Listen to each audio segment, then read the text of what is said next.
नमस्ते बच्चों, कैसे हैं आप सब।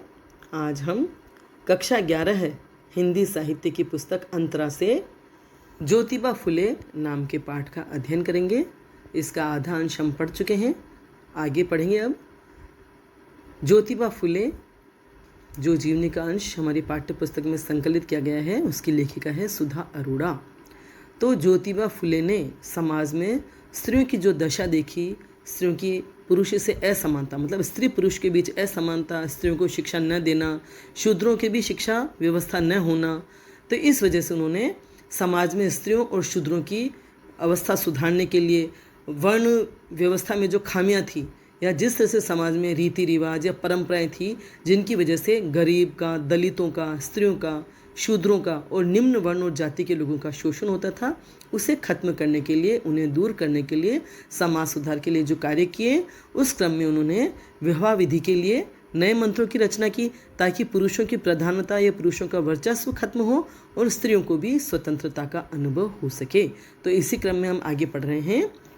1888 में जब ज्योतिबा फुले को महात्मा की उपाधि से सम्मानित किया गया तो उन्होंने कहा, मुझे महात्मा कहकर मेरे संघर्ष को पूर्ण विराम मत दीजिए।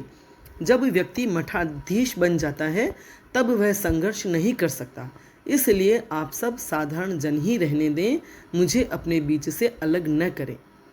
उन्होंने इतने समाज सुधार के कार्य किए कई वर्षों तक। तो 1888 में जाकर जब उन्हें महात्मा की उपाधि से सम्मानित किया जाने लगा या सम्मानित किया गया तो उन्होंने कहा कि भाई मुझे महात्मा कहकर मेरे संघर्ष को पूर्ण विराम मत दीजिए। पूर्ण विराम माने पूरी तरह से रोकना, खड़ी पाई। आप कुछ वाक्य पढ़ते हैं और अंत में पूर्ण विराम लगाते हैं, मतलब यहाँ रुकना है पूरा। तो ऐसे ही उन्होंने कहा कि मुझे महात्मा कहकर मेरे संघर्ष को पूर्ण विराम मत दीजिए। मतलब कहने का आशय यह है कि किसी व्यक्ति को अगर महात्मा या उच्च स्थान पर या उच्च पद से विभूषित कर दिया जाए तो इसका मतलब है कि वह अभी तक जो कार्य करता आ रहा था वह कार्य अब वो नहीं करेगा, उसे पूजा का या श्रद्धा का अधिकारी बना दिया जाता है, मतलब श्रद्धा का पात्र बना दिया जाता है, महात्मा बना करके उनको ऊंचे आसन पर बिठा दिया जाएगा। तो वे जो संघर्ष कर रहे थे वो नहीं कर पाएंगे, संघर्ष रुक जाएगा। इसलिए उन्होंने कहा कि भाई मुझे महात्मा कहकर मेरे संघर्ष को पूर्ण विराम मत दीजिए, मेरे संघर्ष को रोकिए मत। जब व्यक्ति मठाधीश बन जाता है, किसी मठ का, किसी संस्था का अधीश या प्रमुख बन जाता है, तब वह संघर्ष नहीं कर सकता। तब संघर्ष करते हैं उनके अनुयायी, जो उनका अनुकरण करने वाले होते हैं, जो उनके शिष्य होते हैं, और वे तो आराम से बैठ करके केवल आदेश देते हैं, लेकिन वे ऐसा नहीं करना चाहते थे। वे समाज के आम आदमियों से जुड़ करके जीवन पर्यंत काम करना चाहते थे।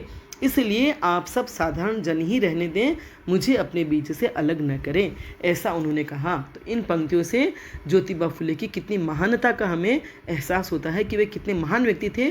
सच्चे दिल से उन्होंने समाज सेवा के लिए कार्य किया, जबकि आजकल व्यक्ति यश के लिए, प्रशंसा के लिए समाज सेवा करते हैं और समाज सेवा में भी कई गफलतें होती है और सबसे ज़्यादा वे अपना नाम और यश पाने की आकांक्षा रखते हैं। तो महात्मा ज्योतिबा फुले जो थे वे सच्चे समाज सुधारक और सच्चे समाज सेवी थे। महात्मा ज्योतिबा फुले की सबसे बड़ी विशेषता यह थी कि वे जो कहते थे उसे अपने आचरण और व्यवहार में उतार कर दिखाते थे। तो ज्योतिबा फुले की सबसे बड़ी खूबी या विशेषता थी कि वे जो कहते थे वे उसे अपने आचरण में उतार कर दिखाते थे। आचरण और व्यवहार मतलब वही एक ही बात है, आचरण और व्यवहार। अपने व्यवहार में ये नहीं कि हम कहें कुछ और करें कुछ, है ना।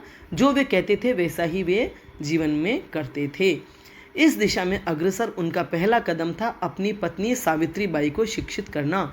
ज्योतिबा ने उन्हें मराठी भाषा ही नहीं, अंग्रेजी लिखना, पढ़ना और बोलना भी सिखाया। तो सबसे पहला जो कदम था इस दिशा में, किस दिशा में, कि जो भी वे कहते थे वे करते थे, अपने जीवन में भी उसे उतारते थे, अपनाते थे। सबसे पहले उन्होंने अपनी पत्नी को शिक्षित किया, उसे पढ़ाया और उन्हें केवल मराठी भाषा ही नहीं बल्कि अंग्रेजी लिखना, पढ़ना और बोलना भी सिखाया। जबकि सच ये है कि जो समाज सेवा करते हैं ना, बस वे समाज सेवा करते हैं अधिकांशतः दिखावे के नाम पर, जबकि उनका आचरण उससे विपरीत होता है अधिकांशतः। मैंने देखा है कई लोग जो समाज सेवा करते हैं, किसी भी परिषद या संस्था के व्यक्ति, प्रधान व्यक्ति, महत्वपूर्ण व्यक्ति, दूसरी महिलाएं तो उस संस्थान में जुड़ी हुई होती है, उस संस्थान में आती है, उनकी मीटिंग्स में भाग लेती है, कार्यक्रमों में भाग लेती है, लेकिन उनकी खुद की पत्नी वहाँ उपस्थित नहीं होती है। तो ये कितनी विडंबना है, ये कितना विरोधाभास है कि जब आप दूसरी महिलाओं को अपनी संस्था में शामिल करके समाज सेवा से उन्हें जोड़ रहे हैं तो आप पहले अपने घर की महिलाओं को तो लीजिए। तो या अगर ये ज्योतिबा फुले भी अगर नाम करने के लिए ऊपरी तौर पे या औपचारिकता से वे समाज सुधार का कार्य करते तो शायद वे अपनी पत्नी को नहीं पढ़ाते या पत्नी को मैदान में लाते ही नहीं, लेकिन उन्होंने इसके लिए सबसे पहले अपनी पत्नी को शिक्षित किया और पत्नी को साथ रख कर के हर कार्य उन्होंने किया। स्त्री शिक्षा के लिए, स्त्री समानता के लिए, पढ़ाई के लिए जो भी कुछ किया उन्होंने वो सब अपनी पत्नी के साथ मिलकर किया। सावित्रीबाई की भी बचपन से ही शिक्षा में रुचि थी और उनकी ग्राह्य शक्ति भी तेज थी। मतलब बचपन से ही उन्हें पढ़ने में रुचि थी और उनकी ग्रहण शक्ति भी तेज थी। ग्राह्य शक्ति मतलब ग्रहण करने की शक्ति की, जो उन्हें कहा जाए या बताया जाए उन्हें वे तुरंत समझ भी लेती थी और अपना भी लेती थी। उनके बचपन की एक घटना बहुत प्रसिद्ध है। 6-7 साल की उम्र में वह हाट बाजार अकेली ही चली जाती थी। मतलब वह साहसी भी थी थोड़ी और घर का वातावरण भी अच्छा था कि 6-7 साल की छोटी सी उम्र में वह हाट बाजार मतलब बाजार में, अपने गांव के बाजार में अकेली ही चली जाती थी खरीदारी करने के लिए या घूमने के लिए। एक बार सावित्री शिखल गांव के हाट में गई। शिखल गांव के हाट मतलब बाजार। शिखल गांव जहां वह रहती थी वहां कुछ खरीद कर खाते खाते उसने देखा कि एक पेड़ के नीचे कुछ मिशनरी स्त्रियां और पुरुष गा रहे हैं। उस बाजार में उन्होंने कुछ खरीदा और खाते खाते वे चलने लगी और रास्ते में उन्होंने देखा कि एक पेड़ के नीचे मिशनरी स्त्रियां और पुरुष गा रहे हैं। मिशनरी मतलब उस समय ईसाई मिशनरियां थी जो अपने देश में आकर के, भारत में आकर के अपने धर्म का प्रचार प्रसार करती थी। उनकी नीति थी साम्राज्यवादी, अपना साम्राज्य बढ़ाने के लिए। क्या तो वहाँ उन्होंने देखा कि मैं आगे बताऊंगी इस बारे में। तो पेड़ के नीचे उन्होंने देखा कि मिशनरी स्त्रियाँ मतलब ईसाई मिशन की जो स्त्रियाँ और पुरुष थे वे गा रहे थे और एक लाट साहब ने उसे खाते हुए, लाट साहब मतलब अंग्रेज व्यक्ति को उस वक्त कहते थे लाट साहब, तो उन्होंने देखा कि वह बच्ची खाते हुए और रुक कर गाना सुनते देखा उसे कि खाते हुए चली जा रही थी और रुक कर अब गाना सुन रही है। तो उन्होंने कहा इस तरह रास्ते में खाते खाते घूमना अच्छी बात नहीं है। उन्होंने तो अच्छी ही बात कही कि भाई खाते खाते घूमना नहीं चाहिए। सुनते ही सावित्री ने हाथ का खाना फेंक दिया। तब लाट साहब ने कहा बड़ी अच्छी लड़की हो तुम, यह पुस्तक ले जाओ, तुम्हें पढ़ना न आए तो भी इसके चित्र तुम्हें अच्छे लगेंगे। तो सावित्री ने हाथ का खाना तत्काल फेंक दिया। इससे ये पता चलता कि वे रुक करके भी खा सकती थी, लेकिन उनके दिमाग ने उनकी बात को माना, समझा और अपने हाथ का खाना फेंक दिया। तब वे उससे प्रभावित हुए और उन्होंने एक पुस्तक देके कहा कि तुम इसे पढ़ना और पढ़ना न भी आए तो इसके चित्र देखना, तुम्हें अच्छे लगेंगे। घर आकर सावित्री ने वह पुस्तक अपने पिता को दिखाई तो आग बबूला होकर पिता ने उसे कूड़े में फेंक दिया। आग बबूला मैंने बहुत ही गुस्सा होकर, आग के बबूला बन करके उन्होंने उसे कूड़े में फेंक दिया, कचरे में फेंक दिया और कहा ईसाइयों से ऐसी चीज़ें लेकर तू भ्रष्ट हो जाएगी और सारे कुल को भ्रष्ट करेगी, तेरी शादी कर देनी चाहिए। तो उन्होंने कहा कि भी ईसाइयों से तुम ऐसी चीज़ें लोगी तो तुम भ्रष्ट हो जाओगी, बिगड़ जाओगी और अपने सारे कुल को भी बिगाड़ दोगी, गंदा कर दोगी, इसलिए तुम्हारी शादी कर देनी चाहिए। तो उस समय उनके पिता के विचार ऐसे क्यों थे? इसमें भी बड़ी गहरी बात है कि ईसाई लोग जो थे वे अपने धर्म का प्रचार प्रसार करते थे। उस समय हमारा जो देश है भारत, वह सोने की चिड़िया कहलाता था, है ना, था सोने की चिड़िया। यानी भारत बहुत ही समृद्धिशाली देश था। हीरे जवाहरात, सोना चांदी आदि यहाँ अथाह था। इसलिए तो धन लूटने के लालच में यहाँ मुगल आए, फिर अंग्रेज भी आए तो वे सब व्यापार के बहाने और फिर अपनी धर्म और संस्कृति का भी प्रचार प्रसार करने लगे, धर्म परिवर्तन कराने लगे ज़बरदस्ती। ये आज भी ऐसा कर रहे हैं और फिर उन्होंने सत्ता भी स्थापित कर ली और उसके पीछे तो हम भारतीयों की ही गद्दारी थी। मतलब सत्ता स्थापित करने के पीछे तो हम भारतीयों की ही गद्दारी थी, जिन्होंने किसी न किसी लालचवश उनको अपने देश में टिकने दिया या राज करने दिया। लेकिन धर्म परिवर्तन करना, संस्कृति का प्रचार प्रसार करना ये तो ठीक नहीं था। जहाँ तक सेवा और सहयोग की बात है वो तो ठीक है, पर आप अपनी संस्कृति और धर्म का प्रचार प्रसार करो, जबरन परिवर्तन करो, मतलब जबरन लोगों की जाति परिवर्तित करो, धर्म परिवर्तित करो, वो तो अच्छी बात नहीं है। अगर अच्छे लोग जो होते हैं वे ज़बरदस्ती करते भी नहीं हैं, वे अपनी बात कह देते हैं पर दबाव नहीं बनाते। अगर वे सचमुच अच्छे होते तो अपने धर्म का प्रचार प्रसार करते, लेकिन ज़बरदस्ती उन्हें मुफ्त में खाना पीना या चीज़ें दे करके धर्म या जाति नहीं बदलवाते। तो उनकी जो थी खान पान, रहन सहन, वेशभूषा आदि सभी अलग थे। इसलिए उसके पिता ने कहा, सावित्रीबाई के पिता ने, कि भी तुम उनसे चीज़ें लेकर के भ्रष्ट हो जाओगी और सारे घर को भी भ्रष्ट कर दोगी, क्योंकि वे लोग मुफ्त में चीज़ें, खाना पीना सब देते थे और आज भी ऐसा करते हैं। जहाँ आदिवासी और बहुत अशिक्षित और आर्थिक दृष्टि से निम्न इलाका होता है वहाँ आज भी वे ऐसा करते हैं। जबकि सरकारें अगर ऐसा करती है तो वे जन कल्याण के लिए करती है, अपने देश के गरीबों के विकास के लिए करती है। लेकिन बाहर से आने वाले लोग और संस्थाएं ऐसा करती हैं तो इसके पीछे उनका स्वार्थ होता है और हमें उनके लालच में आने से बचना चाहिए। लालच तो कोई भी दे, हमें उनके लालच में आने से बचना चाहिए, क्योंकि कोई भी आपको मुफ्त में कुछ भी नहीं देगा, इसके पीछे उनका कोई स्वार्थ होगा और वह आपके जीवन को पतन की ओर ले जाएगा या आपको किसी न किसी रूप में नुकसान जरूर पहुंचाएगा। ठीक है, बात समझ में आ रही है? तो सावित्री ने वह पुस्तक उठाकर एक कोने में छिपा दी। जब पिताजी ने डांटा तो उन्होंने वह पुस्तक फेंकी तो नहीं, एक जगह छुपा के रख दी। सन 1840 में ज्योतिबा फुले से विवाह होने पर वह अपने सामान के साथ उस किताब को सहेजकर ससुराल ले आई और शिक्षित होने के बाद वह पुस्तक पढ़ी। और 1840 में जब उनका विवाह हुआ तो वह उस पुस्तक को संभाल करके अपने साथ ससुराल में ले आई। और जब वे शिक्षित हो गई, जब ज्योतिबा फुले ने उसे पढ़ा लिखा के लायक बना दिया, तब उन्होंने वह पुस्तक पढ़ी, वह किताब पढ़ी। ठीक है, समझ में आ रहा है? 14 जनवरी 1848 को पुणे के बुधवार पेठ निवासी भिड़े के बाड़े में पहली कन्याशाला की स्थापना हुई। तो 14 जनवरी 1848 को पुणे के इलाके में, जिसे पेठ निवासी भिड़े कहा जाता है, उसके बाड़े में पहली कन्याशाला की स्थापना हुई। पूरे भारत में लड़कियों की शिक्षा की यह पहली पाठशाला थी। पूरे देश में लड़कियों को पढ़ाने वाली ये एक पहली स्कूल खुली। भारत में 3000 सालों के इतिहास में इस तरह का काम नहीं हुआ था कि कोई व्यक्ति समाज सेवा के लिए, स्त्रियों को समानता या शिक्षा दिलाने के लिए स्कूल खोले। शूद्र और शूद्राति शूद्र लड़कियों के लिए एक के बाद एक पाठशालाएं खोलने में ज्योतिबा फुले और सावित्रीबाई को लगातार व्यवधानों, अड़चनों, लांछनों और बहिष्कार का सामना करना पड़ा। शूद्र और शूद्राति शूद्र लड़कियों के लिए, मतलब शूद्रों के लिए भी और लड़कियों के लिए भी एक के बाद उन्होंने कई स्कूलें खोली। और उन स्कूलों को खोलने में ज्योतिबा फुले और सावित्रीबाई को लगातार व्यवधान और अड़चन का मतलब बाधाओं को, रुकावटों का, और लांछन माने अपमान किए जाने का और बहिष्कार का सामना करना पड़ा। मतलब इस काम के लिए उनके मार्ग में कई बाधाएं डाली गई, रोड़े अटकाए गए, व्यवधान डाले गए और उन्हें लांछित भी किया गया, अपमानित किया गया, लांछन लगाए गए और उन्हें बहिष्कृत भी कर दिया गया। ज्योतिबा के जो धर्म भीरू पिता ने पुरोहितों और रिश्तेदारों के दबाव में अपने बेटे और बहू को घर छोड़ देने पर मजबूर कर दिया। धर्म भीरू मने धर्म के नाम पर डराना, भीरू मने डरना धर्म के नाम पर। तो ज्योतिबा के धर्म भीरू पिता मतलब धर्म को लेकर के जो पुरोहित लोग या पंडित लोग उनको डराते थे, या रिश्तेदारों ने उन्हें डराया कि भाई तुम्हारे बेटे बहू जो काम कर रहे हैं उससे तो तुम्हें बहुत पाप लगेगा, क्योंकि ऐसा समाज में अलाउ नहीं है, समाज में स्वीकृत नहीं है कि स्त्रियों या शूद्रों को पढ़ाया जाए, और वे ऐसा काम कर रहे हैं तो तुम्हें पाप लगेगा। तो धर्म के नाम पर उनके पिता को डरा करके विवश किया कि उन्होंने अपने बेटे और बहू को घर छोड़ने पर विवश कर दिया, मजबूर कर दिया, मतलब उन्होंने अपने बेटों और बहू को निकाल दिया। लेकिन सच तो यह है कि धर्म कोई गलत नहीं होता, उसकी व्याख्या करने वाले व्यक्ति, ये जो पंडित, मौलवी या फादर जो होते हैं, वे व्यक्ति गलत होते हैं। वे अपने निहित स्वार्थों की खातिर उनके अलग अलग अर्थ निकालते हैं, व्याख्या करते हैं और लोगों को डराते हैं। क्या हमारे यहाँ पहले शिक्षा नहीं थी? हमारे राजा महाराजाओं की लड़कियाँ, राजकुमारियाँ शिक्षित होती थी, अस्त्र शस्त्र तक में वे निपुण थी, अपने पति का चुनाव तक वे स्वयं करती थी, तो वे स्वतंत्र भी थी और शिक्षित भी थी। अगर नहीं होता तो गार्गी, मैत्रेयी, लक्ष्मीबाई, सीता, द्रौपदी आदि के बारे में हम कैसे जानते, है ना? तो धर्म भीरू मतलब ये पुरोहित और रिश्तेदार जो धर्म के नाम पर डरा करके उन्हें इतना विवश कर दिया कि उन्होंने अपने बेटे और बहू को घर से बाहर निकाल दिया। सावित्री जब पढ़ाने के लिए घर से पाठशाला तक जाती तो रास्ते में खड़े लोग उसे गालियां देते, थूकते, पत्थर मारते और गोबर उछालते, इतना अपमान करते उनका, इतनी परेशानियां खड़ी करते।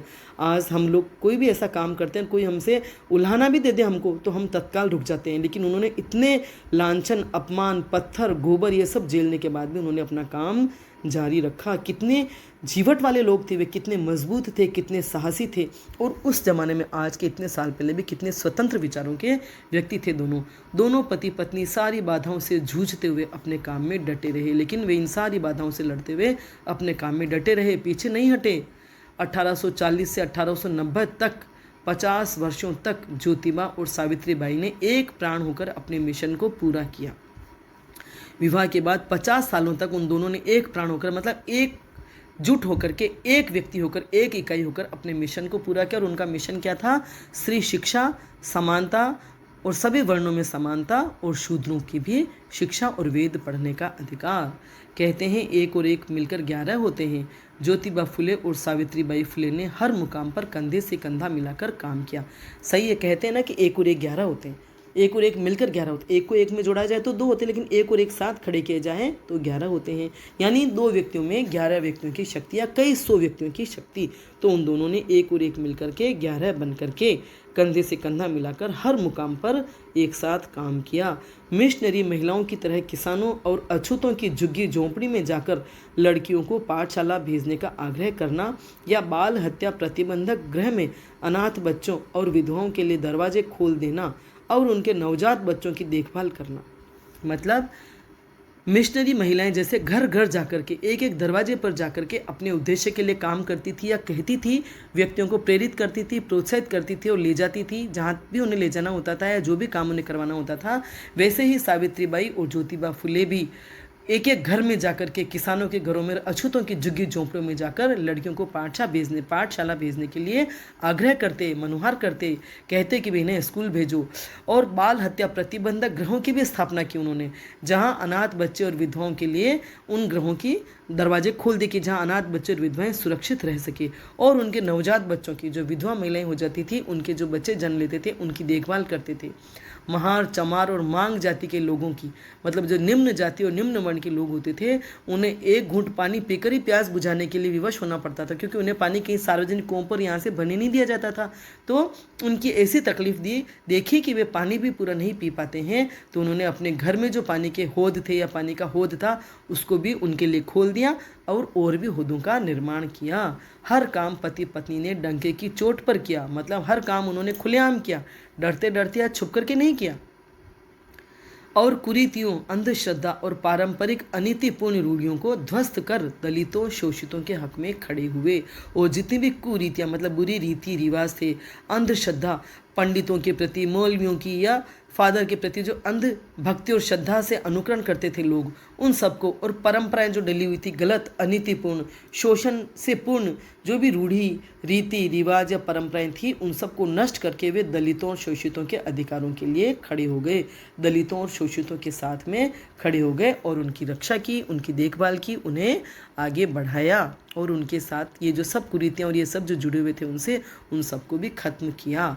आज के प्रतिस्पर्धात्मक समय में जब प्रबुद्ध वर्ग के प्रतिष्ठित जाने माने दंपति साथ रहने के कई वर्षों के बाद अलग होते ही एक दूसरे को संपूर्णतः नष्ट भ्रष्ट करने और एक दूसरे की जड़ें खोदने पर आमादा हो जाते हैं। ध्वस्त, मतलब पहले जो पंक्ति आए कि अंधश्रद्धा और पारंपरिक अनीतिपूर्ण रूढ़ियों को ध्वस्त कर। पारंपरिक मतलब ये परंपराएं जो डल गई है, हम कुछ अच्छे कार्यों की परंपराएं डाली जाती है, लेकिन अगर वे वक्त के साथ माफिक नहीं होती हैं या वक्त के विपरीत हो जाती है तो उन्हें हटा देना चाहिए। लेकिन वे अनीति और अन्यायपूर्ण जो परंपराएं थी वे चली आ रही थी, तो उनको ध्वस्त करना मतलब नष्ट करना, और दलितों और शोषित के हक में मने अधिकार में खड़े हुए। और आज के प्रतिस्पर्धात्मक समय में, प्रतिस्पर्धा मने होड़, एक दूसरे जो होड़ होती है लोगों में कि हम उससे आगे बढ़ जाएं, वो हमसे पीछे रहें, कोई हमारे बराबर ना आ जाए, कोई हमसे आगे ना निकल जाए। तो ऐसे प्रतिस्पर्धात्मक समय में जब प्रबुद्ध वर्ग के, मतलब बुद्धिजीवी और बहुत पढ़े लिखे, आधुनिक और शिक्षित कहलाने वाले वर्ग के प्रतिष्ठित जाने माने दंपति, प्रतिष्ठित मतलब जो समाज में प्रतिष्ठित होते हैं और जाने माने होते हैं, सब लोग जिनको जानते हैं, ऐसे दंपति माने पति पत्नी साथ रहने के कई वर्षों बाद अलग होते ही कई सालों तक वे साथ रहते हैं, और उसके बाद जो उनमें होड़ चल रही होती है आगे बढ़ने की, एक दूसरे को पीछा करके आगे बढ़ने की, चाहे समाज सेवा के मामले में, चाहे शिक्षा या किसी भी मामले में, तो वे वर्षों के बाद अलग होते हैं और एक दूसरे को संपूर्णतः नष्ट भ्रष्ट करने और एक दूसरे की जड़ें खोदने पर आमादा हो जाते हैं। आज का ऐसा समय है कि लोग बाग जितना पढ़ लिख रहे हैं, जितना आधुनिक और शिक्षित होते जा रहे हैं, उतना ही उनमें अहंकार बढ़ता जा रहा है और वे एक दूसरे से होड़ करते हैं। दूसरों से तो होड़ करते हैं, लेकिन आप एक ही घर में पति पत्नी भी आपस में होड़ करते हैं कि वे दोनों अगर किसी क्षेत्र में कार्य कर रहे हैं तो ये सोचती है भी वो मुझसे आगे ना निकल जाए या ये मुझसे आगे ना निकल जाए। इस चक्कर में कई सालों तक साथ रहने के बाद वे अलग हो जाते हैं। अगर आप अखबार पढ़ते हैं, टीवी देखते हैं, खबरें देखते हैं, सुनते हैं, तो आपने ऐसी घटनाओं के बारे में अवश्य सुना होगा। और फिर अलग तो हो जाते हैं, उसके बाद एक दूसरे को पूर्णतः नष्ट भ्रष्ट करने पर भी आमादा हो जाते हैं और एक दूसरे की जड़ें खोदने पर आमादा हो जाते हैं। मतलब तैयार रहते हैं, तत्पर रहते हैं, बढ़ चढ़ करके वो कोशिश करते हैं कि कैसे मैं एक का अस्तित्व ही नष्ट कर दूँ, उसके व्यक्तित्व को ही नष्ट कर दूँ। एक दूसरे की जड़ें खोदते हैं, मतलब उन पर इल्ज़ाम लगाते हैं, उनकी कोई बुराइयाँ, कोई भी गलत बातें या गलत काम उनके हो, अपराध हो तो उन्हें खोद खोद करके निकालते ताकि समाज में उनका प्रचार किया जाए और उनका नाम बदनाम किया जाए। ऐसे लोगों के बीच या ऐसे समय में या इस तरह की स्थितियों के बीच लेखिका कह रही है कि महात्मा ज्योतिबा फुले और सावित्री बाई फुले का एक दूसरे के प्रति और एक लक्ष्य के प्रति समर्पित जीवन एक आदर्श दाम्पत्य की मिसाल बनकर चमकता है। कि ऐसे लोग आज जो ये काम करते हैं, ऐसे लोग कई सालों पहले ज्योतिबा फुले और सावित्रीबाई फुले ने जो काम किया, एक दूसरे के साथ, एक दूसरे के कंधे से कंधा मिलाकर। और ये नहीं कि सावित्रीबाई फुले ने अपना लक्ष्य कुछ अलग बनाया हो, उन्होंने अपने पति के लक्ष्य को ही अपना लक्ष्य बनाया। ये भी नहीं कि भी पति के लक्ष्य में वे साथ न दें, वे केवल अपनी घर गृहस्थी में रमी रही, नहीं, वे उनके हर काम में बराबर शामिल रही और इस तरह से दोनों ने अब एक ही लक्ष्य के प्रति अपना पूरा जीवन समर्पित कर दिया और एक आदर्श दंपति का उदाहरण पेश किया। आदर्श दाम्पत्य की मिसाल बनकर चमकता है उनका जो जीवन है, उनका जो दाम्पत्य जीवन है, आज ऐसे लोगों के सामने एक आदर्श दंपति की मिसाल यानी उदाहरण पेश करता है कि तुम पढ़ लिख करके भी क्या करते हो। और इतने सालों पहले, इतने पुराने ज़माने में जब पूरा समाज विरोध करता था, घर परिवार के लोग विरोध करते थे, तब भी उन दोनों ने एक साथ कदम से कदम मिलाकर काम किया। आज तो कोई विरोध भी नहीं करता है, आज तो सब स्वतंत्र है मन चाहा काम करने के लिए, मन चाहा समाज सुधार या जो भी काम करना चाहे इसके लिए। तो ये पाठ आपको समझ में आया होगा। आज हम इतना ही पढ़ते हैं, प्रश्नोत्तर अगली कड़ी में करेंगे, अगले वीडियो में करेंगे। वीडियो आपको पसंद आया हो तो लाइक करें, अपने फ्रेंड्स के साथ शेयर करें और मेरे चैनल को सब्सक्राइब करें। बेल आइकन भी अवश्य टच करें ताकि जो भी वीडियो मैं बनाऊंगी उसकी सूचना आपको तत्काल मिल जाएगी। धन्यवाद।